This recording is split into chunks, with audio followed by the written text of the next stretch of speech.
The Shaykh of Allah continued saying, "My noble brothers, the Islamic Aqeedah, or creed, it is the correct creed, the one which is built upon and finds its foundation in the revelation which has been sent down by Allah in His Sharia.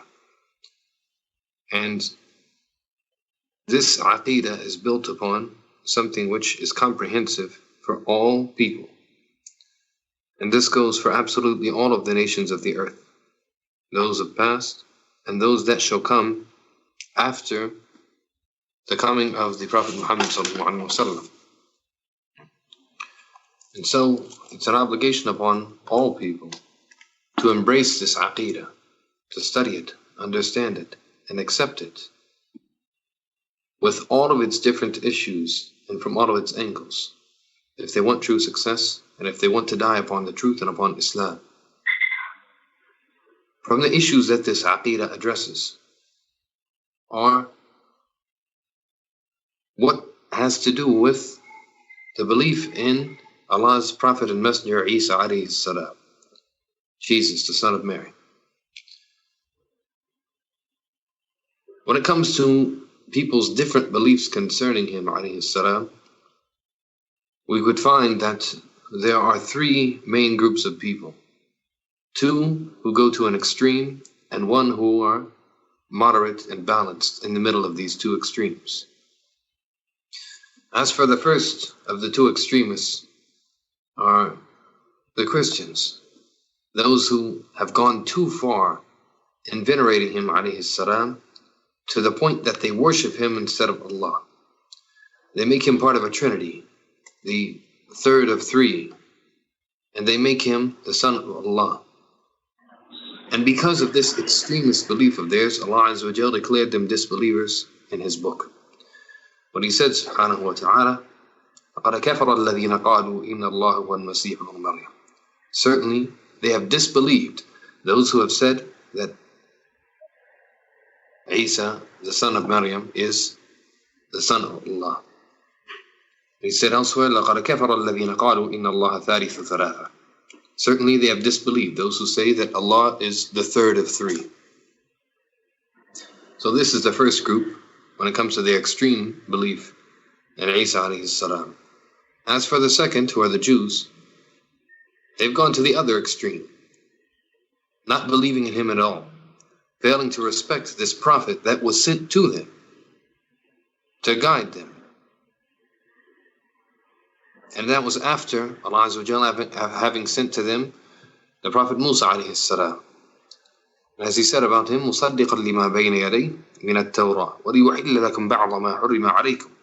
That is, Isa was sent to them and he addressed them saying that I was sent to you confirming that which has already come before me in the Torah, and that I could make permissible for you some of that which was forbidden for you.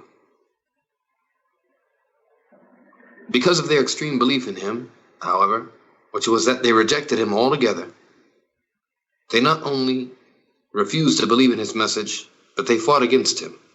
They waged war on him, and they were determined to kill him. They had made up their minds that they wanted to kill him, as we'll explain in the forthcoming explanation of the Book of Allah. So there are three groups when it comes to the creed or the belief in Isa. Two that are extremists and one which is a balanced and moderate group. The aforementioned two groups, who are the Jews and the Christians, are either going too far in their belief in him or not going nearly far enough. In the middle of these two extremists we find the moderate group, who are the people of Islam. The people who believe in Isa as a prophet and messenger, and this is a proper belief. They say that he is one of the prophets of Allah. They believe in him, and they wage war on those who do not believe in him. They do so by clarifying the false beliefs of those who have gone to one of the two extremes in their stance towards Isa alayhi salam. And this is what the scholars of Islam have done past and present, waging war against the false beliefs that have been introduced concerning Isa alayhi salam, and clarifying the true stance that a Muslim should adopt towards their creed when it comes to Isa alayhi salam. In fact, some of the scholars of Islam have written books only on the topic of Isa alayhi salam. From amongst them, Shaykh al-Islam ibn al-Qayyim and Ibn Taymiyyah, clarifying the doubts and arguments put forth by the extremists with their belief in Isa, and clarifying the truth. And efforts to try to clarify the true aqeedah about Isa alayhi salam include what our brothers at Muwahhideen publications are doing with this dawrah currently, and spreading the proper belief about this prophet of Allah Azza wa Jal. And so our talk tonight is about the statement of Allah Azza wa Jal, وَمَا قَتَلُوهُ وَمَا صَلَبُوهُ. They neither killed him nor crucified him. And this is ayah 157 from Surah An-Nisa. And it begins with the statement of Allah, وَقَوْلِهِمْ إِنَّا قَتَلْنَا الْمَسِيحَ عِيسَى بْنَ مَرْيَمَ رَسُولَ اللَّهِ. And because of their saying, boasting, we killed the Messiah, Isa, the son of Maryam, the messenger of Allah. وَمَا قَتَلُوهُ وَمَا صَلَبُوهُ وَلَكِنْ شُبِّهَ لَهُمْ. But they killed him not, nor crucified him. But the resemblance of Isa was made, it appeared to them that they did such. وَإِنَّ الَّذِينَ اخْتَلَفُوا فِيهِ لَفِي شَكٍّ مِّنْهُ. And those who differ therein are full of doubts. مَا لَهُمْ بِهِ مِنْ عِلْمٍ إِلَّا اتِّبَاعَ الظَّنِّ. They have no certain knowledge. They follow nothing but conjecture. وَمَا قَتَلُوهُ يَقِينًا. For surely they did not kill him. So in this ayah in the book of Allah Azza wa Jal, we find a refutation of both of the extremist groups when it comes to their belief in Isa alayhi salam, especially those who claimed to have killed him. And those who are being referred to are the Jews. And they did indeed kill some of the prophets that were sent to them. No, they did not kill Isa, but yes, they did kill other prophets that were sent to them.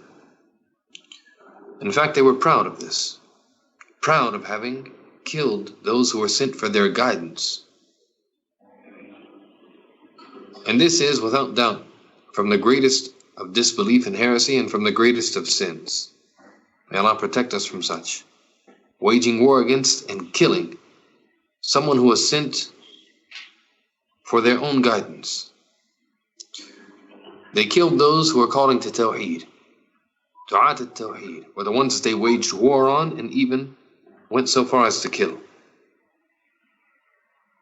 It's an obligation to stand by, aid, and be in the assistance of those who are calling to Tawheed from the prophets of Allah Azza wa Jal, not to fight against them and wage war on them, let alone kill them. And it's not permissible for absolutely anyone to reject the belief in even one of the prophets of Allah Azza wa Jal. For whoever does so, whoever rejects the belief in even one prophet, has rejected all of the prophets. As Allah Azza wa Jal says, كَذَّبَتْ قَوْمُ نُوحٍ الْمُرْسَلِينَ.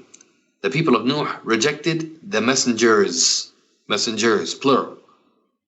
In spite of the fact that, as Shaykh ibn Uthaymeen rahimahullah said, Nuh was the first messenger. There was no messenger before him. So how is it that they rejected the messengers? You reject one, you reject them all. That's the principle. Reject one prophet, you reject all of the prophets.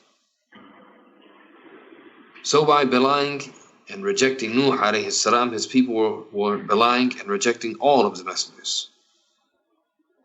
Rejecting one is rejecting all. And those people who killed the prophets of Allah Azza wa Jal and had made up their mind to kill Isa alayhi salam, indeed rejected all of the prophets.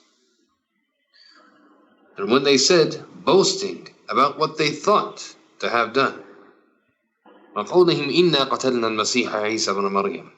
And they said, boasting, certainly we have killed the Messiah, Isa the son of Maryam.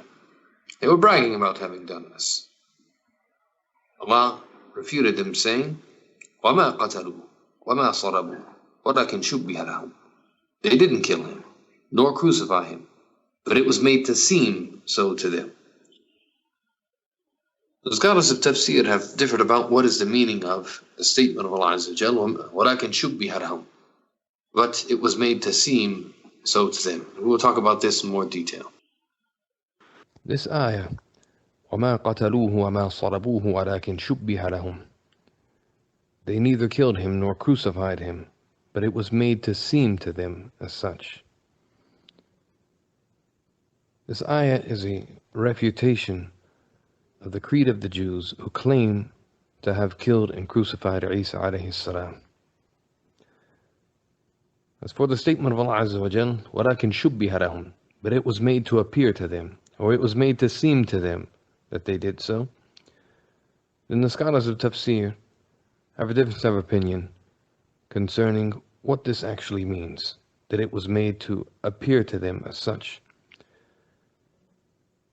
Ibn Jarir al-Tabari mentioned in his tafsir the most strongest of the opinions, which was that ʿīsā alayhi salam was with his disciples in a house, and his enemies surrounded the home, wanting to kill him. And Allah Azza wa Jal cast His image on one of the disciples. And when they left the home, Ṟīsā alayhi salam was raised up to the heavens, and the disciples didn't realize it. And then the enemy snatched that disciple of his upon whom his image had been cast, and they crucified and killed him.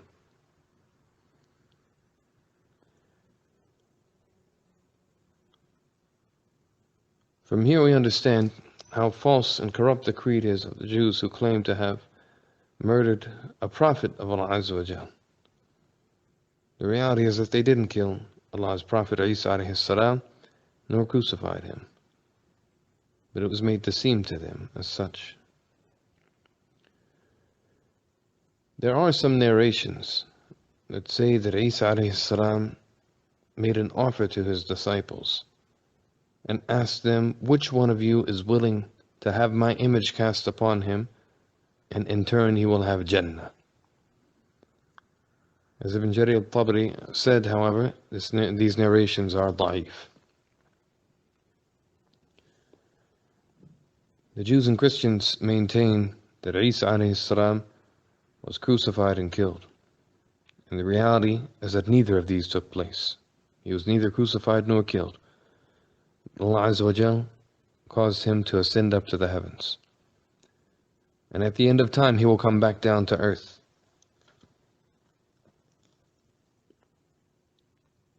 The affair of crucifixion is what the entire crux of the creed of Christianity nowadays stands upon.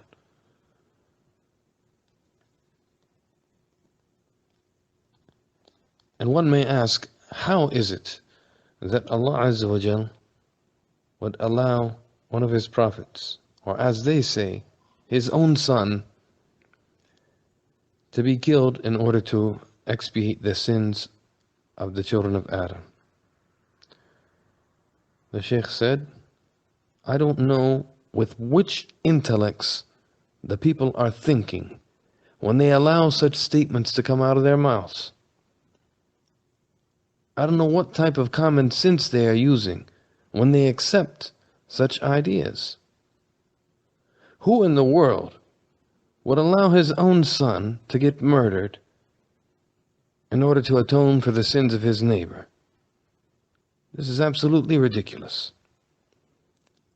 But it's because of this ridiculous, corrupt creed of the Christians, who believe that they're not responsible for their sins, that Jesus died for their sins, that they commit so many sins,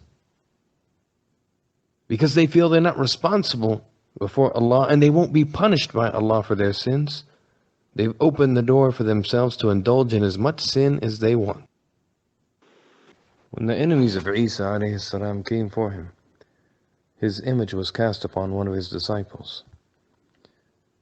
Other narrations say that his image was cast upon one of the spies, the one who went to his enemies to inform them about his whereabouts. As a punishment to him, it was said that the image of Ṟīsā was cast upon him, such that he, the snitch, was the one to get crucified and killed. And when the enemies came to get him, he started calling out to them, saying, I'm your companion, I'm on your side. And they differed about him. Some believing, saying, this is the man we want, this is Isa, and others saying, no, it's not him. They had a difference amongst themselves. So Allah says about them, اختلفوا, they differed. But at the end of the day, that was the man, according to this narration, that they crucified and killed. The belief has come to be accepted amongst the Jews and Christians, however, that Isa alayhi salam was both crucified and killed, and the reality is that neither happened. He was neither crucified nor killed. And a Muslim must believe in this, that Isa alayhi salam was raised up to the heavens, that he was never crucified nor killed, that he will come back at the end of time and be a witness against those who bear this false creed on Yawm al-Qiyamah. The hadith of the Messenger ﷺ specifies that he will come back at the end of time. He will break the crosses, kill the pigs, remove the jizya, and accept nothing except Islam from the people.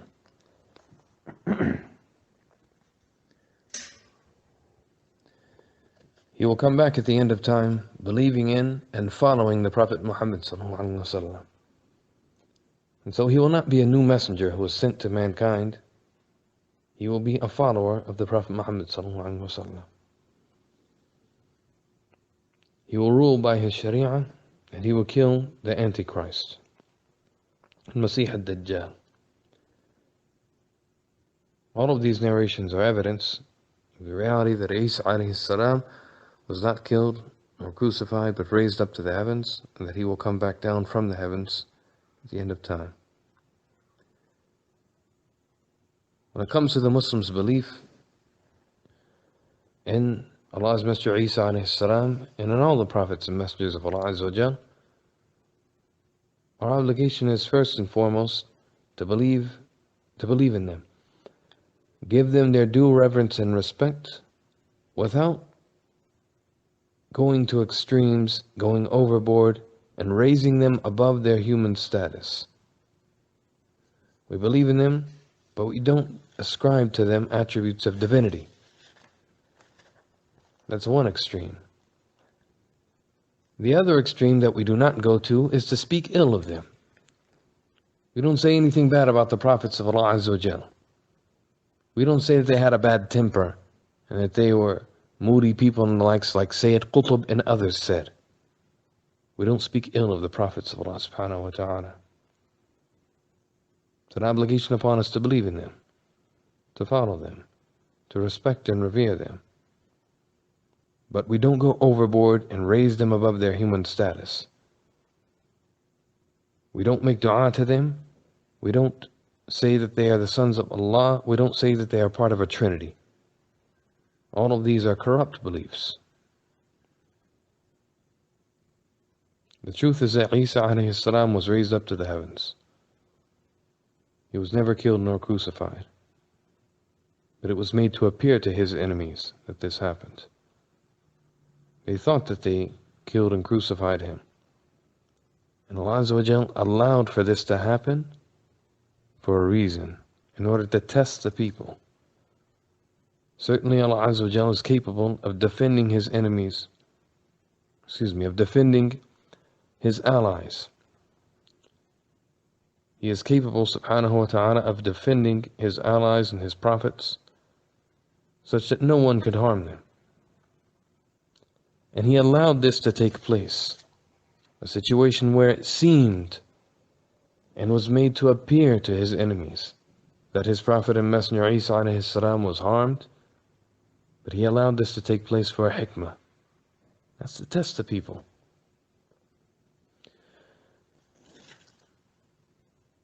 In times past, Allah Azza wa Jal also, as a test for the people, actually allowed some of his prophets to be killed by their enemies. And this was a test.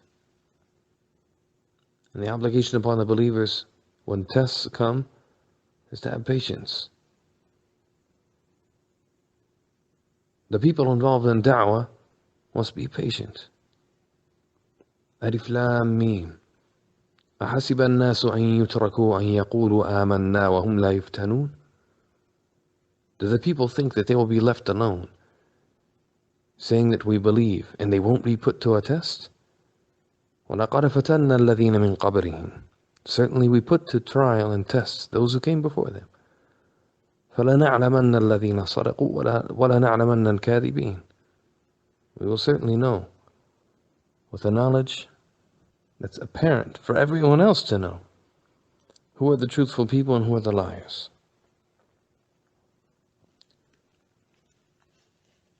So tests in life are necessary. They're going to take place until people think that perhaps they're being pushed too far. وَزُلْزِلُوا حَتَّى يَقُولَهَا الرَّسُولُ وَالَّذِينَ آمَنُوا مَعَهُ مَتَى نَصْرُ اللَّهِ. They will be shaken until the messenger and those who believe with him will say, when will the victory of Allah come? But sometimes there will be people who wage war on the haqq, who sacrifice everything that they have in fighting against the haqq and the deen of Allah Azza wa Jal, till the point where even the messengers of Allah Azza wa Jal will be saying, when will the help of Allah come?